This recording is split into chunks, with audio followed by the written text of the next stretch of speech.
vous souvenez de 2016? Le monde entier était dehors, dans les parcs, dans les rues, devant les monuments. Des millions de gens, le nez sur leur téléphone, en train de chasser des Pokémon. C'était mignon, c'était fun, c'était gratuit. Eh bien, on a appris que ce petit jeu innocent a scanné la planète entière dans votre dos.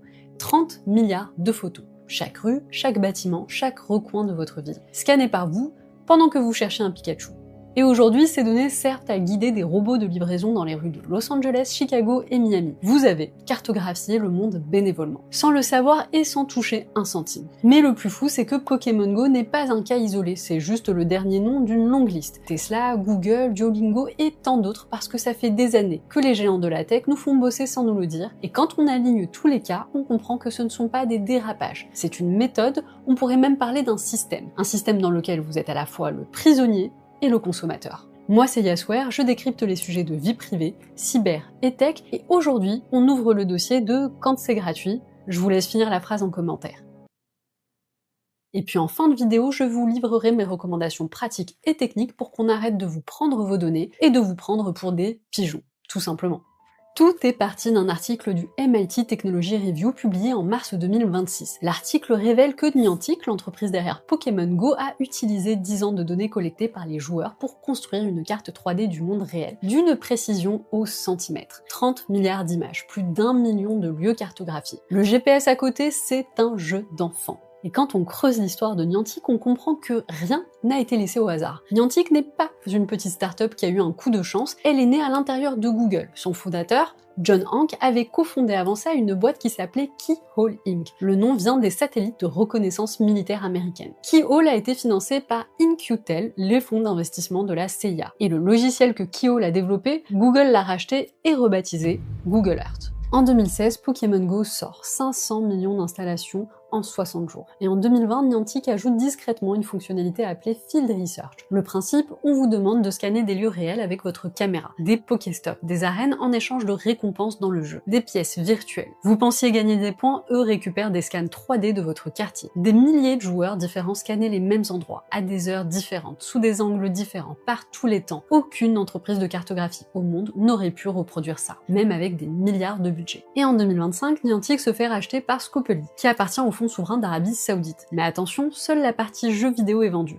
La partie données, la carte, les 30 milliards d'images restent dans une entité séparée, Niantic Spatial. Ils ont gardé le trésor et c'est cette entité qui aujourd'hui vend ces données à Coco Robotics. Résumons. Une entreprise fondée par un ancien de la CIA, né dans Google, qui crée un jeu pour que 500 millions de personnes scannent la planète gratuitement, qui conserve les données dans une entité séparée quand elle se fait racheter et qui les revend aujourd'hui à des fabricants de robots. Et nous, on pensait chasser des Pikachu. Mais prenez une tisane et profitez-en d'ailleurs pour mettre un like pendant qu'elle chauffe parce que Pokémon Go c'est juste une carte dans le jeu des 7 familles de l'arnaque. Et les autres membres de la famille sont au moins aussi gratinés. Dans la famille, quand c'est gratuit, c'est vous le produit, je demande Google. Vous voulez vous connecter à votre banque, un petit test apparaît. Cliquez sur les feux tricolores, sélectionnez les passages piétons, identifiez les vélos. Le fameux CAPTCHA. 10 secondes, on n'y pense plus. Un test de sécurité pour prouver qu'on n'est pas un robot. Rien de méchant. Sauf que ça n'a jamais été un test de sécurité. Vous avez l'impression que l'IA a émergé du jour au lendemain. En fait, vous avez préparé son avènement avec ces petits gestes du quotidien, tout aussi innocents qu'ils sont rentables aujourd'hui. À chaque fois que vous cliquez sur un feu tricolore ou un passage piéton, vous entraînez l'intelligence artificielle de Google à reconnaître ces obstacles. Et vous n'avez jamais trouvé ça bizarre qu'on vous demande toujours les mêmes objets, toujours des feux, toujours des vélos, toujours des trottoirs, jamais un chat et jamais une pizza, jamais un canapé. Pourquoi ? Parce que ce sont exactement les obstacles qu'une voiture autonome doit repérer pour ne pas vous écraser. Des chercheurs de l'Université de Californie à Irvine ont mesuré l'ampleur du phénomène. En 13 ans, l'humanité a fourni 819 millions d'heures de travail gratuit à travers les CAPTCHA. 819 millions. L'équivalent de 6,1 milliards de dollars de salaire jamais versés. Et leur conclusion est sans appel, le véritable objet de ReCAPTCHA, c'est d'être une usine de labellisation d'images gratuites déguisée en service de sécurité. Et le plus beau, Google ne vous a jamais rien demandé. Pas de consentement, pas de case à cocher. Vous vouliez accéder à un site ?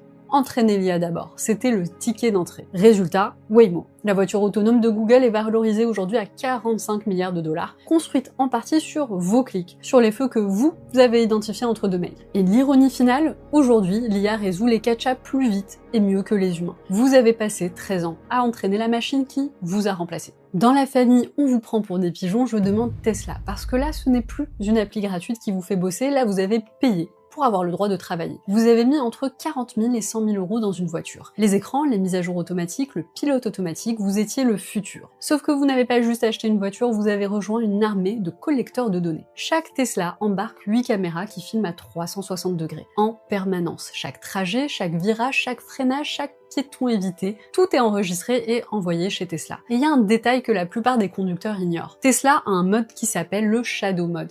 Même quand vous conduisez manuellement, même quand le pilote automatique est coupé, l'IA tourne en arrière-plan. Elle observe vos décisions, elle prend ses propres décisions en parallèle, et quand cette décision ne correspond pas à la vôtre, elle enregistre le moment et l'envoie à Tesla pour entraîner le modèle. Et ce n'est pas moi qui le dis, c'est Tesla dans un document officiel déposé auprès de la SEC, le gendarme boursier américain. L'entreprise annonce que sa flotte de plus de 6 millions de véhicules collecte l'équivalent de 500 ans de données de conduite par jour. Tout ça pourquoi ?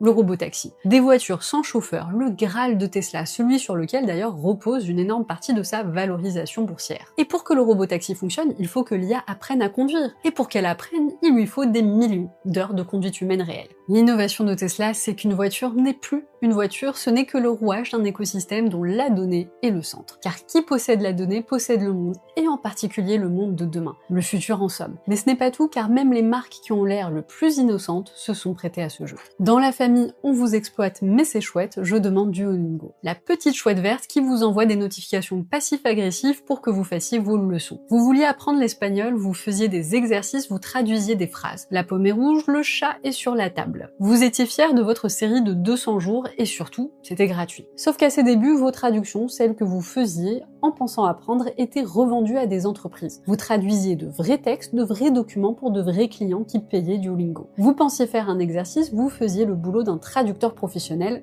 gratuitement. Et quand on sait qui a fondé Duolingo, tout prend son sens. Le fondateur s'appelle Louis von Ahn. Ce nom ne vous dit peut-être rien, mais c'est la même personne qui a inventé le recacha. Le même homme, le même schéma. 2 fois de suite. Il a d'abord fait travailler la planète entière pour entraîner l'IA de Google avec le CAPTCHA, et ensuite il a fait travailler des millions d'étudiants en langue pour vendre leur traduction. Aujourd'hui, Duolingo vaut 23 milliards de dollars. Et cette année, le PDG a annoncé que l'entreprise devenait AI First. Concrètement, ils ont remercié leurs traducteurs humains. Les contractuels qui créent les leçons, qui vérifient la qualité, qui faisaient tourner l'appli depuis des années, remplacés par l'IA. Et les données qui ont entraîné cette IA, elles viennent d'où ? De vos exercices, de vos traductions, de vos enregistrements vocaux. Et là, on touche du doigt le vrai problème. Le vrai problème n'est pas la donnée, c'est le silence. Car à ce stade, il serait tentant de conclure que toute collecte de données est un scandale. Ce serait faux et ce serait aussi malhonnête. Il y a des entreprises qui collectent vos données et qui vous le disent, qui l'écrivent en clair, qui vous expliquent à quoi ça sert. Et il y a des modèles où les gens qui produisent les données sont rémunérés. Des artistes, des musiciens, des photographes qui négocient des licences avec des entreprises d'IA pour que leurs œuvres servent à entraîner des modèles. Ce modèle-là, il est légitime. Il repose sur un contrat, sur un consentement éclairé, sur un échange. Le problème n'est pas que des entreprises utilisent nos données pour construire de l'intelligence artificielle, le problème c'est quand elles le font en douce, quand le consentement est noyé dans 47 pages de conditions générales que personne ne lit, quand la collecte est déguisée en jeu, en test de sécurité, en exercice de langue, quand le vrai produit est caché sous le produit affiché. Pokémon Go ne vous a jamais dit qu'il cartographiait le monde. Google ne vous a pas dit que ses CAPTCHA entraînaient des voitures autonomes. Tesla ne vous a pas expliqué le Shadow Model. Duolingo ne vous a pas prévenu que vos traductions étaient revendues. À chaque fois, la même mécanique. On vous donne quelque chose d'attractif et pendant que vous regardez ailleurs, on vous fait les poches quelque part. Ce n'est pas de la collecte de données, c'est de la collecte clandestine. Et la différence entre les deux, c'est exactement la même qu'entre un don et un vol.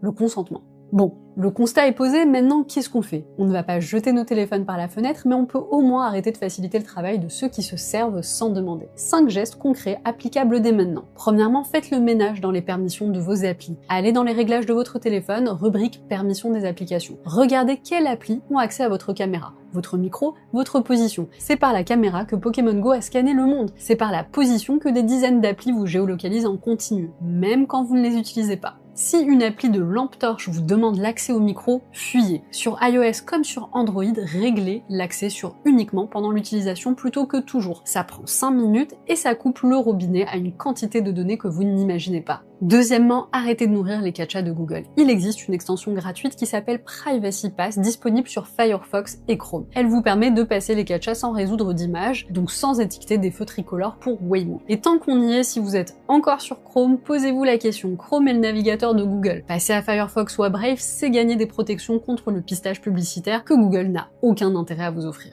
Troisièmement, sur Tesla, désactivez le partage de données. Peu de conducteurs le savent, mais dans les réglages de la voiture, dans le menu Sécurité et confidentialité, il y a une option partage de données. Désactivez-la. Et désactivez aussi l'option Analytics dans le même menu. Soyons clairs, même en désactivant ces options, une Tesla reste un gros capteur roulant. L'entreprise continue de collecter des données liées à la sécurité, aux mises à jour et au fonctionnement du pilote automatique. On ne transforme pas une Tesla en voiture analogique. Mais c'est la différence entre laisser la porte grande ouverte et la fermer à moitié. C'est mieux que rien. 4. Vérifiez ce que vous donnez avant d'installer. Avant de télécharger une appli, allez lire les permissions demandées. C'est affiché noir sur blanc sur l'App Store et le Play Store. Avant le téléchargement, si un jeu de puzzle vous demande l'accès à vos contacts, votre position et votre caméra, passez votre chemin. Et pour les applis déjà installées, il y a un outil qui s'appelle Exolus Privacy. C'est gratuit, open source et c'est français. Vous entrez le nom d'une appli Android et elle vous montre la liste complète des trackers embarqués dedans. Faites le test avec vos applis préférées, vous risquez d'avoir des surprises. 5. Appliquez la règle du pourquoi c'est gratuit. Si un service est gratuit, demandez-vous qu'est-ce qu'il gagne en échange. Si la réponse est évidente, de la publicité affichée, une version premium, vous savez à quoi vous en tenir. Mais si la réponse n'est pas claire, c'est probablement vos données. Et si c'est gratuit et qu'en plus on vous demande de faire quelque chose, scanner, cliquer, traduire, filmer, enregistrer votre voix, posez-vous sérieusement la question de qui travaille pour qui, parce que dans cette économie, quand le produit est gratuit et amusant, il y a de grandes chances que vous soyez à la fois le client,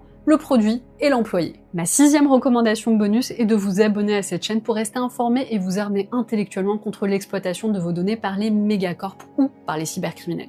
Pokémon Go, Recatcha, Tesla, Duolingo, 4 entreprises différentes, 4 produits différents, mais toujours le même schéma. On vous offre quelque chose d'attractif, un jeu, un test de sécurité, une voiture, une appli pour apprendre une langue et en échange, sans que vous le sachiez, vous travaillez, vous scannez des rues, vous étiquetez des images, vous filmez des routes, vous traduisez des documents. Et à la fin, ces données valent des milliards. Pokémon Go a construit une carte du monde. Google a bâti des voitures autonomes à 45 milliards. Tesla entraîne ses robotaxis. Duolingo a remplacé ses employés par l'IA que vous avez nourri. Et la seule différence entre vous et un employé, l'employé, lui, il a un salaire, il a un contrat et il sait pour qui il travaille. Vous pensiez juste attraper un Pikachu. Partagez cette vidéo à tous ceux qui pensent encore que ces applis sont gratuites. Dites-moi en commentaire quelle a été celle qui vous a le plus choqué.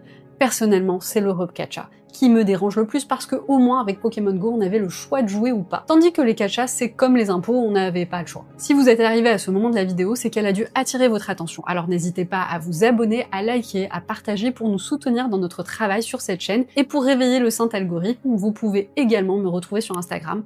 Moi, c'est Yassoir, je vous alerte sur les sujets de vie privée, cyber et tech. Maintenant que nous avons décrypté comment des entreprises ont fait travailler vos données sans votre accord, vous vous demandez peut-être si ces données peuvent avoir un usage militaire ou dédié à la surveillance sociale. Je vous rassure, c'est le cas, et nous avons réalisé une enquête sur la firme la plus puissante dans ce domaine, Palantir. Vous pouvez la retrouver juste ici.